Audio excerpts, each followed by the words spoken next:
Olá, como é bom ter a sua audiência e a sua presença neste programa Igreja em Movimento, quando nós queremos refletir sobre o papel da igreja na ação social. E como sempre, no início do programa nós buscamos alguns pontos do programa anterior. No programa anterior nós refletimos sobre mobilização de pessoas para engajamento social. Naquela oportunidade nós falamos que para mobilizar pessoas para se engajarem em uma ação, algumas coisas são importantes. Eu preciso ter clareza daquilo que eu quero. Não todas as respostas, mas quando eu vou apresentar uma ideia, eu preciso dominá-la. No mínimo, para poder ser claro e efetivo e persuasivo. Mas também eu preciso dar oportunidade para que esta pessoa que eu estou convidando para engajamento possa perceber que há um espaço para ela. Que ela vai se envolver em uma ação e não simplesmente fazer algo para reforçar o meu eu. Ela precisa se perceber parte do processo. E veja que nós falamos de engajamento de outras pessoas, não estamos falando de ações individuais e que as pessoas fazem e elas amam fazer e continuam fazendo. É engajamento. Mas também falamos que é importante evitar criticar os que não se envolvem. Nem todos estarão abraçando a mesma causa que você. Nós somos diferentes. E nesse sentido, é importante quando eu quero engajar pessoas, não falar tanto eu, mas o nós. E nessa perspectiva, o Manual de Ação Social, a Igreja em Movimento, ele traz na página 50 o tema Repensando a Ação Social da Igreja. E este repensar a ação social da igreja, ele nasce a partir de algumas leituras da própria Reforma Protestante, mas também da leitura de textos bíblicos. E o texto bíblico deste dia nós encontramos então em Mateus, no capítulo 5, no versículo 16, que diz: assim também a luz de vocês deve brilhar para que os outros vejam as coisas boas que vocês fazem e louvem o Pai de vocês que está no céu. Não são ações anônimas, escondidas. São ações que são visíveis para todas as pessoas. Não para nos aplaudirem, mas para glorificarem o Pai que está nos céus. Por isso a ênfase nas ações sociais dos cristãos, Jesus precisa aparecer. E olhando então para a Reforma Protestante e a descrição do capítulo ainda dos fundamentos no Manual da Ação Social, capítulo 3, mobilizando para a ação social por meio da igreja. Olhando para a Reforma Protestante, nós vamos perceber um movimento teológico, bíblico, com reflexos em toda a sociedade. A ênfase de Lutero na exegese bíblica, a ênfase de Lutero na compreensão do Deus amoroso que se revela na Bíblia, leva ele e seus ouvintes a atitudes. E a partir desta exegese bíblica, desta fundamentação bíblica, um movimento social acontece.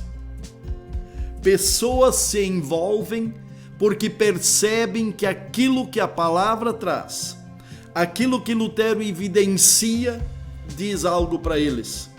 E eles podem participar deste processo. Príncipes, eleitores, pessoas comuns, cristãos fiéis, pessoas analfabetas, todas as camadas da sociedade perceberam que aquela mensagem, aquele jeito de viver a fé e se relacionar com Deus, tinha espaço para eles. E naquela época,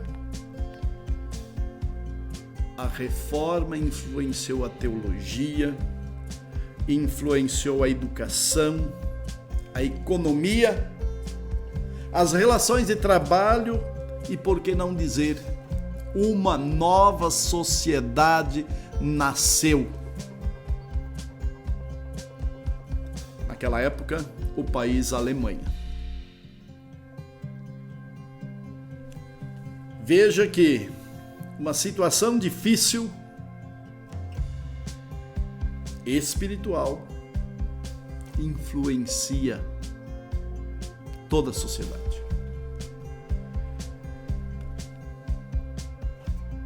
Nós estamos vivendo no Brasil e no mundo uma situação sem precedentes.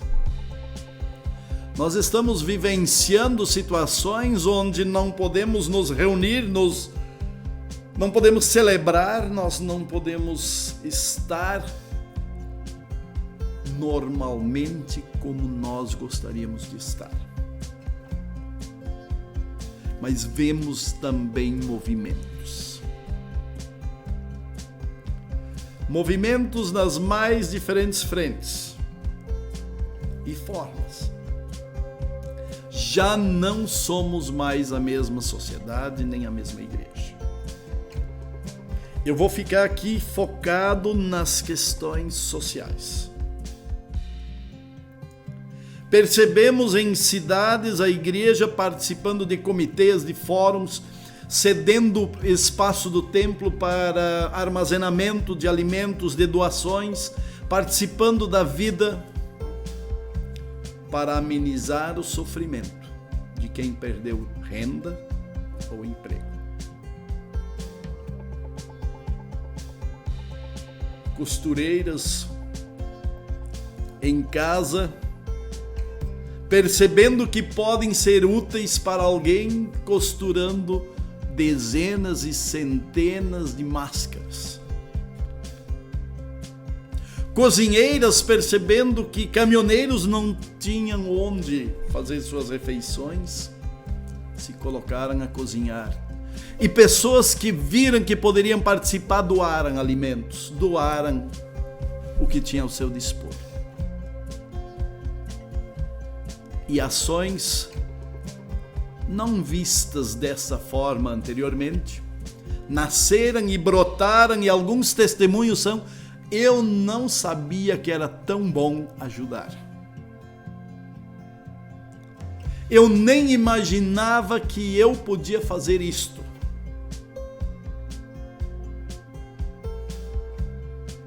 Congregações treinando pessoas para ligarem para aquelas que estão em situação de vulnerabilidade e se enquadram no programa de repasse de renda, e dando instruções por telefone como preencher todo o formulário para alcançar este benefício que se tornou direito após a lei. E assim nós percebemos pessoas se reinventando para serem solidárias quando não dá para abraçar, não dá para chegar junto. Ações sociais da igreja devem partir de dentro do ser humano, movido pela graça e o amor de Deus. mas devem brotar de dentro da realidade, para que sejam relevantes e levem às pessoas aquilo que necessitam agora. Por isso, a ação social não é algo que eu quero fazer, porque eu quero fazer, eu não sei se alguém precisa, mas eu vou fazer. É algo que eu sei fazer, que eu posso fazer e que alguém necessita, alguém vai acolher com alegria, até mesmo dizendo, foi Deus que lhe mandou aqui. Você é um anjo de Deus na minha vida agora. Ou algo neste sentido. A igreja é instrumento. Ela cuida de pessoas. Ela faz o que é benéfico a alguém. E nesta forma, nós encontraremos pessoas dentro e fora da igreja querendo participar. O ser humano não investe tempo e dinheiro em coisas que ele não acredita, em ações que ele não vê, cujos resultados são talvez questionáveis até. Irmão e irmã, Deus não entregou a sua criação para instituições. Ele entregou a criação para seres humanos, pessoas individuais. E nós cristãos, como templo do Espírito Santo, orientados pela palavra de Deus, somos instrumentos de Deus para agir nesta sociedade. Tem uma frase, talvez já seja de domínio público, mas, enfim, eu não sei quem é o autor, mas diz assim: um país é aquilo que a sociedade civil da nação constrói.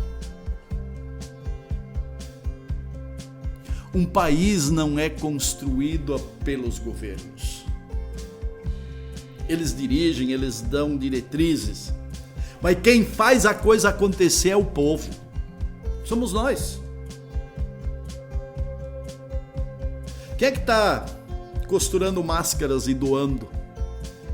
Quem é que está se reinventando para sobreviver enquanto não chegam doações? Quem cozinhou e entregou quentinhas a caminhoneiros? O povo faz as coisas acontecerem. Isso não diz respeito à política A, política B, lado este ou lado aquele. Diz respeito ao jeito da sociedade humana funcionar. Participação. Uma igreja, aliás, esta é uma frase que me marcou muito. Uma igreja que não cuida da sociedade, que se cuide dela. Essa é uma frase do saudoso, querido amigo, padre Sabino Gentili, já falecido há muitos anos, talvez perto de 15 anos. E em seu ministério atuava com uma igreja sem porta e sem janela, aberta e sem bancos para que ninguém os roubasse. Eram muretas. Moradores de rua durante a noite se abrigavam ali. E de repente um templo suntuoso da cidade estava sendo gradeado. E conversando com ele, eu fiz uma afirmação um pouco ousada e disse: Padre Sabino, tá ficando feia essa grade em torno da catedral. Diz ele, é assim aí. Quando a igreja não cuida da sociedade, ela que se cuide. Porque quando a igreja não faz sentido para as pessoas, ela se torna algo não desejado, algo inútil. E nisto não estou agora defendendo essa frase, dizendo que a igreja é simplesmente instrumento social. O evangelho também precisa ser pregado de uma forma que ele diga algo para a pessoa hoje. É por isso que nós no culto lemos um texto, no estudo bíblico lemos um texto e fazemos o sermão e a aplicação trazendo esta realidade para dentro do tempo atual. Sim, a igreja ela não é substituto do governo. Ela anda ao lado. Ela atua junto à mesma sociedade, às mesmas pessoas que o governo atua. Mas a motivação da igreja é divina. E os resultados da atuação são divinos, mas têm repercussão humana, social, ainda para esta vida. O trabalho que a igreja faz não tem resultado apenas ou colheita apenas para a eternidade. Os frutos do trabalho da igreja já são colhidos no dia a dia e o grande fruto é a salvação eterna daqueles que creem em Jesus Cristo. Por isso, a igreja atua por vezes suprindo necessidades. Esse é o momento onde as necessidades são muitas. Mas em outros momentos a igreja atua exigindo, se posicionando, participando de discussões públicas para que a cidadania, os direitos dos cidadãos sejam respeitados. E quem deve oferecer o serviço, fazer as coisas, faça. Por isso, por vezes, a igreja precisa se posicionar diante de autoridades, dizendo, esse é o caminho, não é aqui. Sempre pautado na palavra e não por partidarismo político. A igreja sempre deveria ter um canal aberto de diálogo, independente quem está no poder. Pelo simples fato de que a autoridade é constituída por Deus e a igreja é constituída por Deus.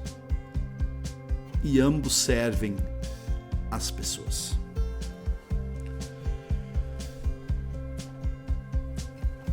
Quando nós olhamos a perspectiva do trabalho da igreja, nós percebemos que é preciso voluntariado. Nós não temos condições de remunerar, de controlar contas para a igreja cumprir o seu papel. Voluntários não são pessoas que fazem coisas mal feitas. Voluntários são profissionais que colocam a sua profissão, o seu conhecimento ao dispor e não cobram por isto. Não dá para fazer como voluntário aquilo que você não sabe fazer. É muito comum uma confusão dizendo que preciso de profissional porque o trabalho voluntário é ruim. Não. Não é essa a relação. O trabalho voluntário, ele é o contraponto ao trabalho remunerado. Não se põe lado a lado voluntariado e profissional. porque o voluntário é profissional. Você não pode ser médico voluntário se você não é médico. Você não pode ser motorista voluntário se você não tem habilitação. Você não pode, ou não deveria pelo menos, ser cozinheiro voluntário se você não sabe fazer comida. Vai judiar das pessoas que vão consumir o que você prepara. Sim, o trabalho voluntário é altamente profissional, porque ele brota de dentro, ele é feito por pessoas que percebem, que reconhecem, que podem, que sabem e querem fazer. E, neste sentido, normalmente fazem para além da expectativa. Porque se dedicam, não tem hora para terminar, não tem hora para ir embora. O que tem é concluir o serviço. Parabéns a todos os que estão envolvidos em trabalho voluntário. E nós podemos crescer mais nisso. Nós podemos nos unir, unindo forças, fazendo frentes a diferentes situações. Construção, reforma, tantas coisas que nós podemos nos unir, mas também trabalhos informatizados. Já pensou, na sua congregação necessita algo na área de informática e você é profissional nessa área? Dedique um tempo, faça algo que ajude sua congregação, que ajude o trabalho que está sendo realizado por alguém. Coloque o seu conhecimento ao dispor e faça uma sociedade diferente.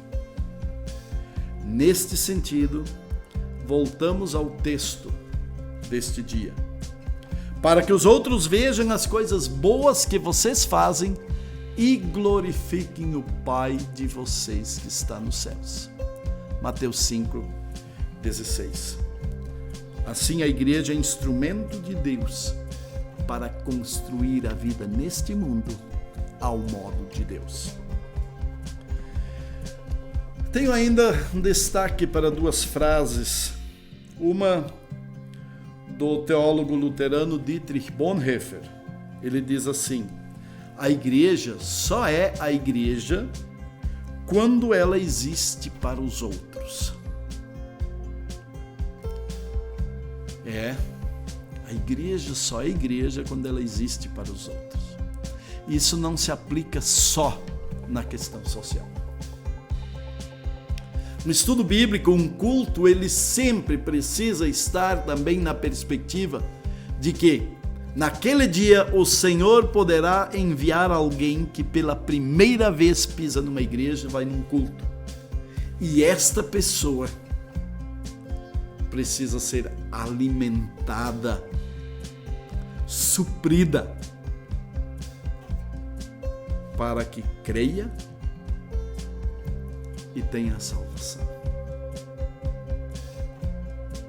A igreja existe para os outros. Isto é desafiador. E aqui está um aspecto do repensar a ação social. Realmente somos capazes de existir para os outros ou nós nos bastamos?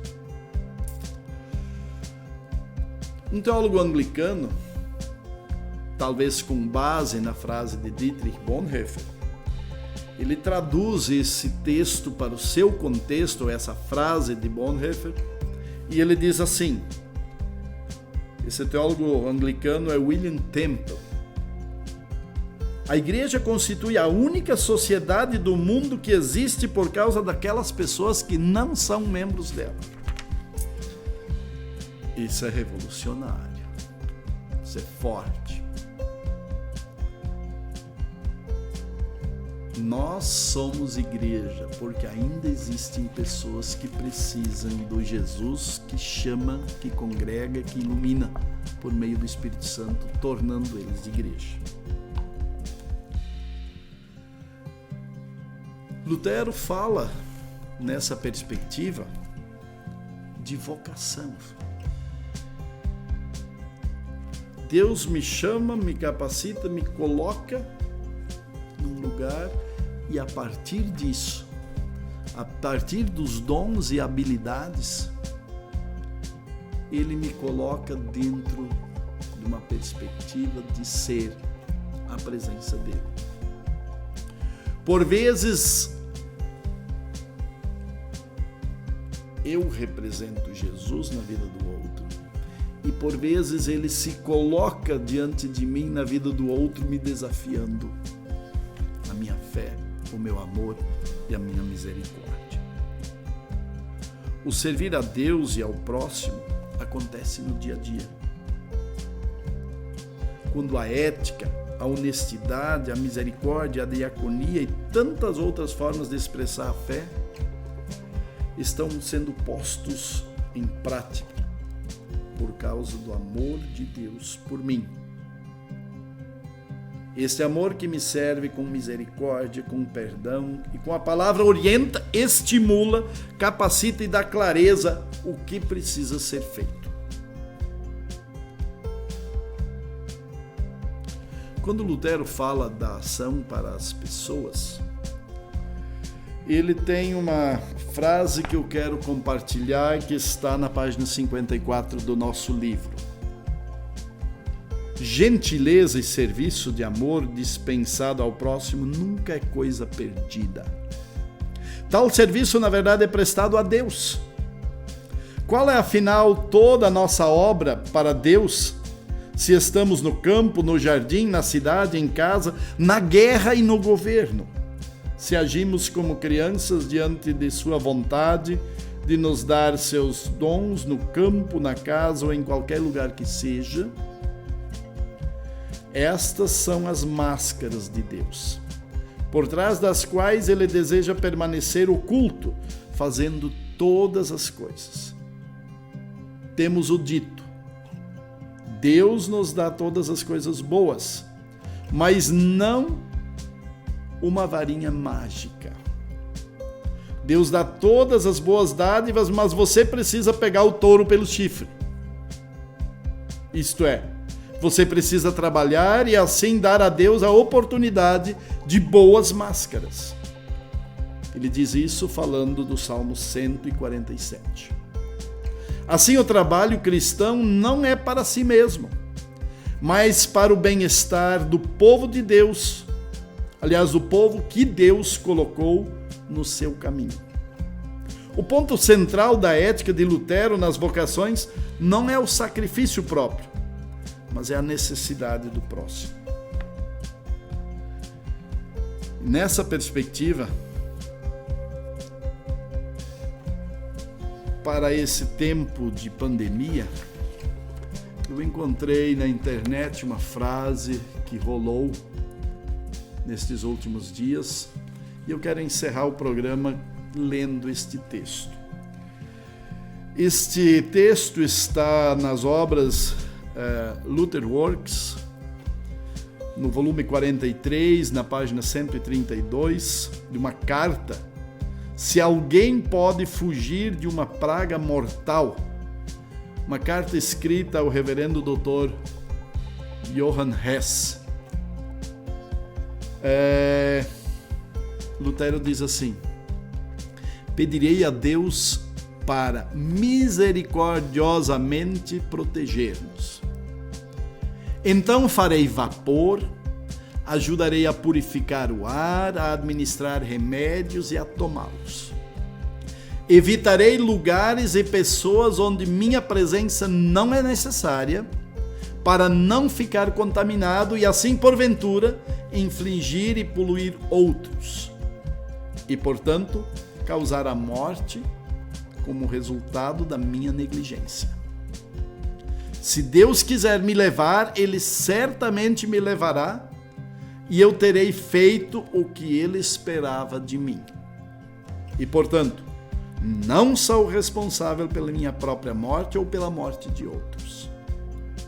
Se meu próximo precisar de mim, não evitarei o lugar ou a pessoa. mas irei livremente conforme declarado acima. Veja que essa é uma fé que teme a Deus, porque não é ousada nem insensata e não tenta a Deus. Talvez esta seja uma palavra pastoral de Lutero para nossos tempos. Cuide-se. Sim, proteja, mas não seja covarde. Não se esconda. Também neste tempo difícil, onde precisamos nos higienizar mais do que nunca, precisamos nos proteger com máscaras, tem pessoas precisando de Deus por meio de mim e de você. Não vamos expor a pessoa nem a nós mesmos, mas não vamos deixar a obra de Deus de lado.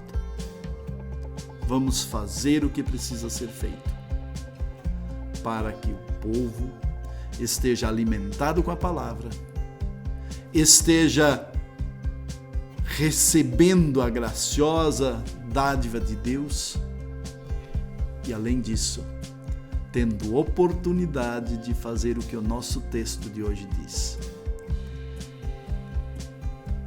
Que vejam as boas obras de vocês e glorifiquem o Pai de vocês que está no céu.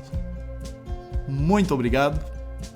Até o nosso próximo programa, A Igreja em Movimento.